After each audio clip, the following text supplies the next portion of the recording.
Hello friends, आज हम 7th class की एनसीईआरटी ज्योग्राफी का सेकंड चैप्टर देखेंगे, जो कि है हमारी पृथ्वी के अंदर।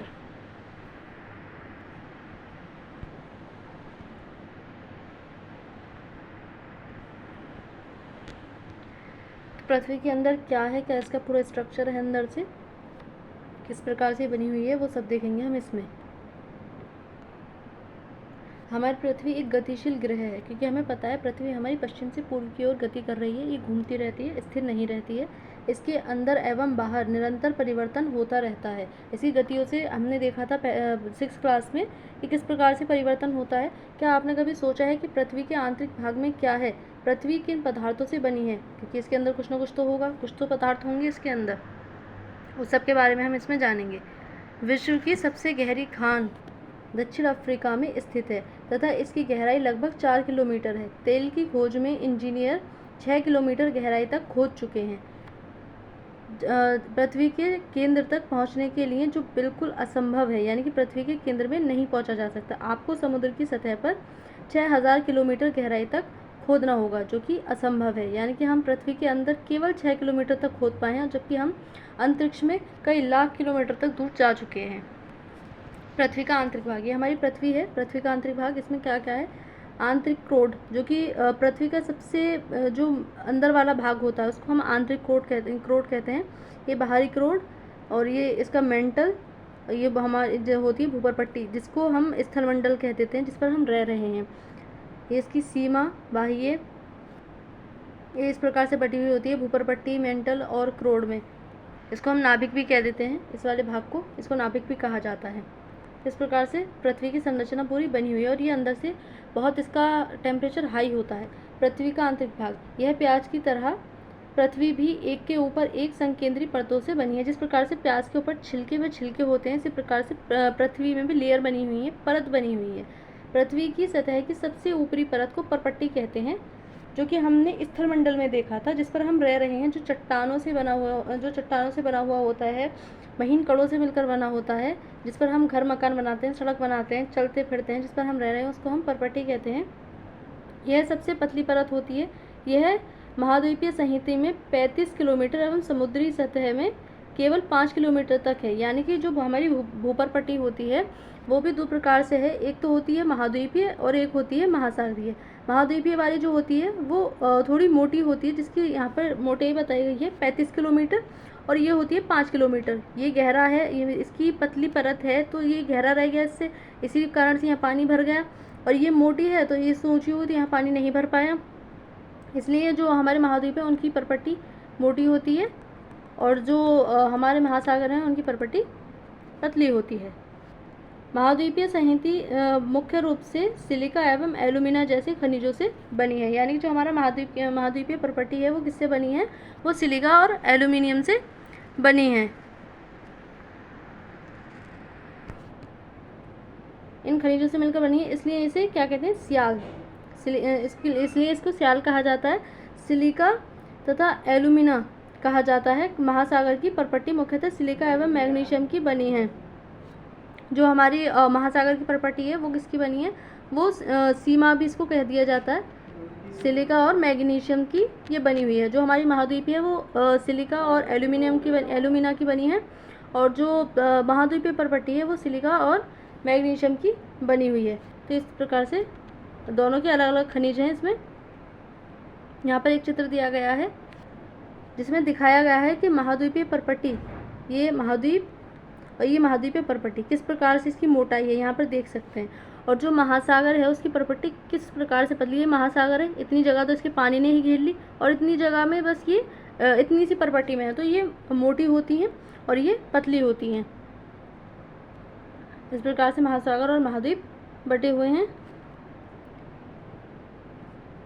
परपट्टी के ठीक नीचे मेंटल होता है, जो 2900 किलोमीटर की गहराई तक फैला होता है। यानी कि जो हमारी भूपर पट्टी होती है उसके नीचे क्या आता है? मेंटल।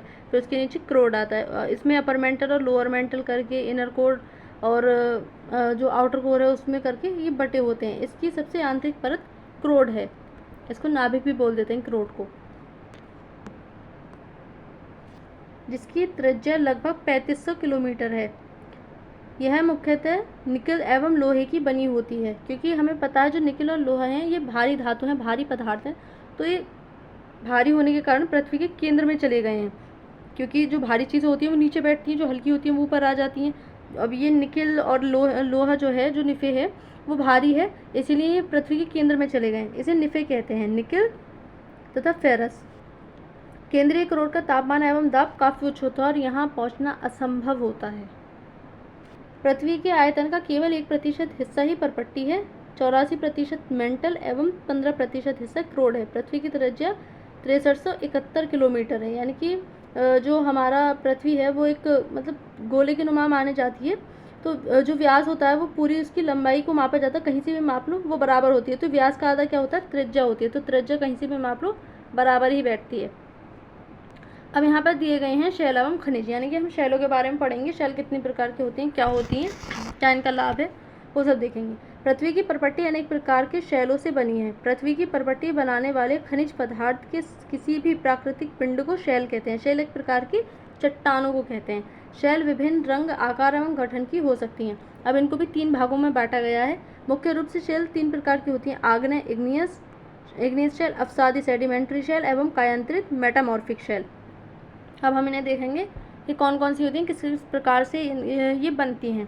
द्रवित मैग्मा ठंडा होकर ठोस हो जाता है। हमें पता है कि पृथ्वी के नीचे मैग्मा है, जो हमारा मेंटल है, वो क्या है, वो द्रवित है, वहाँ पर बहुत ज़्यादा टेम्परेचर है, जिसके कारण से वहाँ पदार्थ, जो धातुएं हैं, जो चट्टानें हैं, वो पिघल रही हैं, जिसकी वजह से मैग्मा तैयार हो रहा है। और मैग्मा जो है वो ऊपर, जब कोई चीज़ गर्म होती है तो वो ऊपर उठती है, तो जब मैग्मा है वो गर्म होकर ऊपर आ रहा है, तो ऐसे में वो परपट्टी पर आकर फैल जाता है। जो हमारी ज्वालामुखी होती है वो एक साथ फटती है, तो ज्वालामुखी वाला कॉन्सेप्ट अलग है।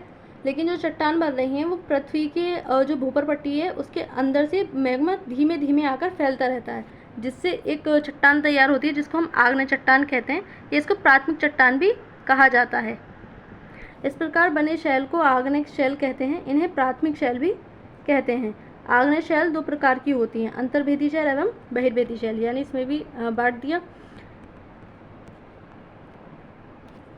यहाँ पर वास्तव में आग की तरह लाल द्रवित मैग्मा ही लावा है, जो पृथ्वी के आंतरिक भाग से निकलकर सतह पर आता है। जब द्रवित लावा पृथ्वी की सतह पर आता है, यह तेजी से ठंडा होकर ठोस बन जाता है, यानी कि पृथ्वी के अंदर से मैग्मा निकला, वो धीमे धीमे करके परपट्टी पर फैला और यहाँ आकर के ठंडा हो गया, तो वो क्या है, वो आग्नेय शैल बना देगा, आग्नेय चट्टान बना देगा प्रॉपर्टी पर। इस प्रकार से बने शैल को बहिर्वेदी आग्नेय शैल कहते हैं, यानी कि जो पृथ्वी के नीचे से निकलकर मैग्मा ठंडा हो रहा है, उससे जो शैल बनेगी उसको बहिर्वेदी आग्नेय शैल कहेंगे। इनकी संरचना बहुत महीन दानों वाली होती है। उदाहरण के लिए बेसाल्ट, बेसाल्ट किसका उदाहरण है, बहिर्वेदी आग्नेय शैल का। दक्कन पठार बेसाल्ट शैल से ही बना है। द्रवित मैग्मा कभी कभी भूपर पट्टी के अंदर गहराई में ही ठंडा हो जाता है, यानी कि कई बार क्या होता है कि जो मैग्मा है वो ऊपर जरूर उठता है, लेकिन उसको भूपर पट्टी के बाहर आने की जगह नहीं मिल पाती और वो वहीं पर ठंडा होकर जो शैल है उसका निर्माण कर देता है, तो उसे क्या कहते हैं, उसको अंतर्भेदी आग्नेय शैल कहते हैं। धीरे धीरे ठंडा होने के कारण ये बड़े दानों का रूप ले लेते हैं।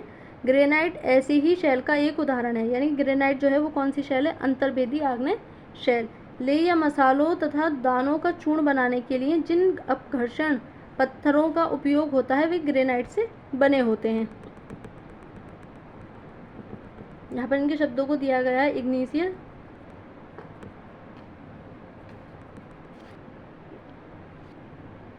इग्नियस, लैटिन शब्द इग्निस जिसका अर्थ है अग्नि, यानी कि अग्नि यानी गर्म, लावा। सेडिमेंट्री, लैटिन शब्द सेडिमेंट जिसका अर्थ है स्थिर। मेटामॉर्फिक, ग्रीक शब्द मेटामॉर्फोस जिसका अर्थ है रूप परिवर्तन, क्योंकि ये परिवर्तन होकर के ही बनती है कायांतरित शैल। अब यहाँ पे हमने अंतर्भेदी और बहिर्भेदी यानी कि आग्नेय शैल को देखा। जब शैल लुढ़ककर, चटककर तथा एक दूसरे से टकराकर छोटे छोटे टुकड़ों में टूट जाती हैं, इन छोटे कणों को अवसाद कहते हैं, यानी कि अवसादी शैल से ही हमें पता चल रहा है ये अवसाद से बनी है। अवसाद से अर्थात जब हमारी आग्नेय चट्टान तैयार होगी तो उस पर पानी, जो हमारे हिमनद हैं और जो हवा है उसको तोड़ेगी, उसको छोटे छोटे अवसादों में तोड़ करके एक जगह से बहाकर दूसरी जगह निक्षेपित कर देगी, यानी निक्षेपण वाली यहाँ प्रक्रिया हो रही है और वो वहाँ पर इकट्ठा होकर जब उस पर प्रेशर पड़ेगा तो वो क्या होगा, एक ठोस चट्टान के रूप ले लेगा, जिसको हम अवसादी चट्टान कहते हैं। ये अवसाद हवा, जल आदि के द्वारा एक स्थान से दूसरे स्थान पर पहुंचाकर जमा कर दिए जाते हैं। ये अदृढ़ अवसाद दबकर एवं कठोर होकर शैल की परत बनाते हैं। यानी हमने देखा होगा जब हम मिट्टी को एक जगह ढेर लगाकर रख देते हैं तो उस पर जब प्रेशर पड़ता है तो वो ठोस बन जाती है पूरी तरह से। इसी प्रकार से जो अवसादी शैल है वो तैयार हो रही है। इस प्रकार की शैलों को अवसादी शैल कहते हैं। उदाहरण के लिए बलुआ पत्थर रेत के दानों से बनता है। जो बलुआ पत्थर है जिससे हमारा लाल किला बना हुआ है वो इसी का उदाहरण है। इन शैलों में पौधों, जानवरों एवं अन्य सूक्ष्म जीवाणुओं जो कभी इन शैलों पर रहे हैं के जीवाश्म भी हो सकते हैं। जीवाश्म क्या होते हैं? शैलों की परतों में दबे मृत पौधों एवं जंतुओं के अवशेषों को जीवाश्म कहते हैं। यानी कि जब ये अवसादी चट्टान बनेगी तो इसको ऐसा तो है नहीं कि एक साथ लुढ़क कर आई, निक्षेपण हुआ और साथ के साथ बन गई। इनको बनने में हज़ारों साल लग जाते हैं। तो ऐसे में जो छोटे छोटे जीव जंतु होते हैं वो भी इनमें दब जाते हैं। पेड़ पौधे जो होते हैं उनकी पत्तियाँ गिरकर वो भी दब जाती हैं। तो वो सब क्या कहलाता है? वो जीवाश्म कहलाता है। तो इनके अंदर जीवाश्म भी उपस्थित होते हैं। आग्नेय एवं अवसादी शैल उच्च ताप एवं दाब के कारण कायांत्रित शैलों में परिवर्तित हो सकती हैं। यानी कि जो कायांत्रित शैल है वो क्या होता है, उसमें जो हमारी अवसादी या आग्नेय शैल हैं उन पर जब बहुत ज़्यादा टेम्परेचर व प्रेशर पड़ता है, यानी कि ताप और दाब पड़ता है, तो वो कायांत्रित शैल में बदल जाती हैं। ऐसा नहीं है कि अवसादी शैल ही कायांत्रित शैल में बदलेगी। जो हमारी आग्नेय शैल है वो सीधे भी कायांत्रित शैल में, मान लो उसका वो टूटी फूटी नहीं, उसका अवसाद नहीं झड़ा, तो वो सीधे सीधे जब उस पर ताप और दाब बढ़ेगा तो वो कायांत्रित शैल में परिवर्तित हो सकती है। उदाहरण के लिए चिकनी मिट्टी स्लेट में एवं चूना पत्थर संगमरमर में परिवर्तित हो जाता है। जो चूना पत्थर होता है वो किसमें बदल जाता है? संगमरमर में। वो किसका उदाहरण? कायांत्रित शैल का, या कायांत्रित शैल में परिवर्तित अवसादी शैल को दिखाया गया है। शैल हमारे लिए बहुत उपयोगी है। कठोर शैलों का उपयोग सड़क, घर एवं इमारत बनाने के लिए किया जाता है। आप पत्थरों का उपयोग कई खेलों में करते हैं। उदाहरण के लिए 7 पत्थर पिट्टू, चिपड्डी, स्टापू या किटकिट, 5 पत्थर गिट्टी इत्यादि, ये सब हम लोग खेल कर आ चुके हैं। यहाँ पर कुछ उदाहरण दिए गए हैं, जैसे लाल किला लाल बलुआ पत्थर से हमने देखा, और ताजमहल सफ़ेद संगमरमर से बना है जो कि कायांत्रित शैल से बने हैं। आपको जानकर आश्चर्य होगा कि किन्हीं निश्चित दशाओं में एक प्रकार की शैल चक्रीय तरीके से दूसरे में परिवर्तित हो जाते हैं। एक शैल से दूसरे शैल में परिवर्तन होने की इस प्रक्रिया को शैल चक्र कहते हैं। क्योंकि हमने बताया कि जो आग्नेय शैल होती है वो कायांत्रित में जो आग्नेय होती है वो अवसादी में बदलेगी, अवसादी फिर कायांत्रित में बदलेगी, और हो सकता है कि आग्नेय वो सीधे कायांत्रित में बदल जाए। तो इस प्रकार से इनका पूरा चक्र चलता रहता है। उसको क्या कहते हैं? उसको शैल चक्र कहते हैं। आप जानते हैं कि द्रवित मैग्मा ठंडा होकर ठोस आग्नेय शैल बन जाता है। ये आग्नेय शैल छोटे छोटे टुकड़ों में टूटकर एक स्थान से दूसरे स्थान पर स्थानांतरित होकर अवसादी शैल का निर्माण करते हैं। ताप एवं दाब के कारण ये आग्नेय एवं अवसादी शैल कायांत्रित शैल में बदल जाते हैं। अत्यधिक ताप एवं दाब के कारण कायांत्रित शैल पुनः पिघलकर द्रवित मैग्मा बन जाती है तथा यह द्रवित मैग्मा फिर से ठंडा होकर जम जाता है और वो आग्नेय शैल का निर्माण करता है। तो ये पूरी प्रक्रिया चलती रहती है। जैसे कि यहाँ एक चित्र में दिखाया है, ये रहा मैग्मा, इस प्रकार से निकला भूपर पट्टी के ऊपर आया, यहाँ पर ठंडा हुआ, आग्नेय शैल बनी, आग्नेय शैल टूटकर इसके अवसादों में टूटी, अवसाद लुढ़ककर निक्षेपित हुए जिससे अवसादी शैल का निर्माण हुआ। अवसादी शैल पर ताप और दाब बढ़ा तो कायांत्रित शैल बनी। कायांत्रित शैल पर फिर से टेम्परेचर हाई हुआ तो वो पिघला और मैग्मा बना। और सीधे सीधे आग्नेय शैल जब इस पर सीधा ताप और दाब बढ़ जाए तो वो कायांत्रित शैल में भी बदल सकता है।